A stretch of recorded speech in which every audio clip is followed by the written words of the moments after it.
It's a leg day. We're gonna be doing a little bit of a warm up right now, and then we're gonna jump into it. This is gonna be an example of a leg day to get you stronger, more explosive, and then we're gonna get some hypertrophy stuff in there. So we're gonna have some core stuff and then bust out some accessory stuff. Again, strength's the name of the game, because if you're not getting stronger, you're not gonna be able to get bigger by putting more weight in that hypertrophy rep range. So this is kind of an example you'd see. It's a little hybrid of what you would see on our Swole program at Fitness Culture, combined with the power program, because we're gonna do some Olympic lifting as well. But first things first, you gotta warm up. You gotta warm up. If you're not warming up properly, I'm telling you what, right now, leg day is the most important day to make sure you're warmed up properly. So we're gonna jump into that. Quick 5-10 minute warm up, and then we'll get into it. Whole purpose of a dynamic warm up is to get going, not using any static movements. So everything we're doing, we're opening up the hips, we're getting the body warm, raising the core temperature, and then using these big muscles, the big leg muscles, get them going, get them ready for movement.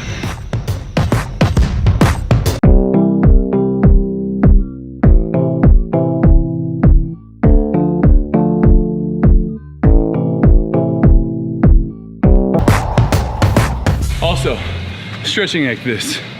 Talk about reciprocal inhibition and why that works when you're stretching like this, as we, do a butt kick. As your hamstring contracts, your quad automatically has to relax, and that's what reciprocal inhibition is. It's Jake's favorite stretch right here. It's almost like a warrior two in yoga. It's a dancer pose in yoga. Oh, okay. It's a dancer pose. Welcome to the video. This one's gonna be a little bit different. It's a leg day. We're really training some explosive movements, active warm up here, and then also just kind of doing some prehab work here, warming up our core, getting the hip flexors warm. This is an exercise that I have not done a whole lot of, but we did 2 rounds of it. And then we have the toe touch, keeping your legs straight, then bending down, keeping your knees wide, bringing your arms up overhead. And this is really just to see where you have some postural imbalances, where you're tight. For me, my shoulders are a little bit tight, my traps are a little bit tight. So I know, hey, spend some extra time foam rolling there. Next up, we have our bulldog complex. So this is to get the hips warmed up. This is to get that mobility in the hips. So we do out to the side, then we do kickbacks, and then we actually just reverse it all. All of this stuff is in the Fitness Culture app. We do about 10 minutes of dynamic stretching before a power leg workout like we're gonna do today. So we have a Cossack squat here. Biggest thing is to stay low as you go from one side to the next, keeping that knee over the toe. All right, now we're moving into the actual workout part, starting off with snatch. And this is really just to get that CNS going. Also, snatch, technical lift. I think it's one of probably the best all-around lifts. It's lower back, posterior chain, it's shoulders. It teaches you to be explosive. So if you're an athlete, or if you want to become a better athlete, this is a great exercise to do that, but it's technical. So you need to pay attention, and you need to probably have somebody who knows what they're doing. Jake is obviously a great snatcher. Is that a word? Can I say snatcher? Jake has great snatch technique. He was a CrossFitter, an Olympic lifter. I am USA weightlifting certified, and you can see that, getting triple extension, so getting extension in the ankles, knees, and hips. I don't do as well of that, and I start moving the bar up before I'm actually all the way extended. Jake does a great job of extending and then getting his head through. But this is a great way to warm up. Gets that CNS going before we jump into our banded speed squat. So this is a plyometric type exercise. This is a power movement. So we have a resistance with the bands and then the weight. And the idea is to really not only jump up, but then you have to decelerate, and you have to catch yourself and stop yourself and then jump again. So this one is definitely one that, again, we're focusing on power. We're focusing on being explosive here, and we only do 3 reps. From there, we have box squats. Box squats are a great way if you're coming back to squatting after being injured. My lower back had been bothering me. So box squats, we stopped just before we hit 90 degrees. We had a warm-up set. Well, this is actually our set of 12.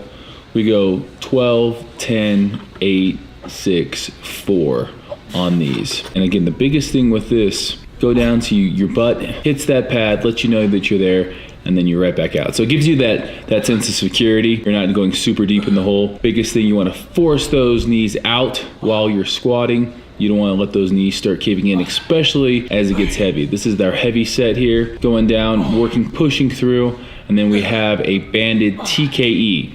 So this is actually a quad movement. That band is pulling my quad forward, and it's almost like a leg extension. We're going sets of 10 here on each side, in between. And this is just a good prehab one. Good to strengthen the muscles, ligaments around the knee, and we do them as a superset. From there, we're doing a single leg RDL. Now this one's a little bit more difficult. If you have a hard time doing these, you can do dumbbells in each hand. So holding a dumbbell in each hand and doing a single leg is going to be a little bit easier. And then if you can't do single leg, do double leg. We're supersetting that. We have 10 reps of the single leg with a lunge. We're doing 12 reps here total, or 6 on each leg. These ones are the big thing, is to keep that knee over the toe, push up, and again, 12 reps total. Nice thing is when you're in your own gym, you can drop the weights. No one's gonna yell at you. And then we have the GHD hamstring curl. So basically, this is the king of hamstring exercises in my opinion. You gotta go down, and then you see I don't break at my hips. I flex my quads, my glutes, and then I use my hamstrings to curl my body back up. We got 8 reps there. And then we got a reverse hyperextension here. This is a great one for traction on that lower back for me. Really helps my lower back stay healthy. At that bottom position, you can almost feel like space in between your spinal column. And then we have a leg extension here. We have 1 1/4 reps. So all the way up, down 1/4, back up, 12 of these. So it's 12 1 1/4 reps. So, you know, it might sound like, oh, 12's not that hard, but when you're doing a 1 1/4 for each rep, it's a lot more difficult. I slightly point my toe out when I do these. And again, it's all about that squeeze at the top. Supersetting the leg extensions with the leg curl, really concentrating on pushing my hips into that pad. And that is the reason why my arms are holding me up and I'm not just having my chest resting on this. By keeping my chest off the pad, my hips are actively pressing into the pad, making sure I'm using only my hamstrings and no momentum. And then the last thing with this is a standing calf raise. So it's a tricep, all the way up, squeeze, and then stretch at the bottom. That stretch is the most important part in my opinion on this, because it allows you to get that optimal contraction at the top. New Fitness Culture shoes are looking good. These are gonna be released in a few weeks, guys. If you're part of the Fitness Culture app, you're gonna get them a chance at them first. Today's a prime example. There's gonna be days in life you just don't feel like it. You come in, your mind's elsewhere. Your lifting partner can tell. And I'm glad Jake was here to really just kind of be like, hey, you gotta go. You gotta fake it till you make it type of a thing. And I think that had this been a time where it would have just been me in there, I put up a video the other day about the 10 things I do for successful habits in the gym. And a lot of people were saying, oh, you know, like I get better workouts when I'm alone. I'm gonna call bullshit on that. If you get a good training partner, a good training partner is gonna grab you and lift you up when you need to, and you need to do the same for that training partner when it comes time. But if you don't have that, it's easy to not know how hard you're pushing yourself, your thoughts are elsewhere, you got a lot of things going on in life, and I'm not saying that you're not allowed to have that, but that training partner says, nah, we're not slacking today. We got this many sets, we got this kind of weight. You did this weight, you know, a month ago. It's time to up it. So we kind of keep each other accountable, and that's what having that training partner does, is to keep you accountable.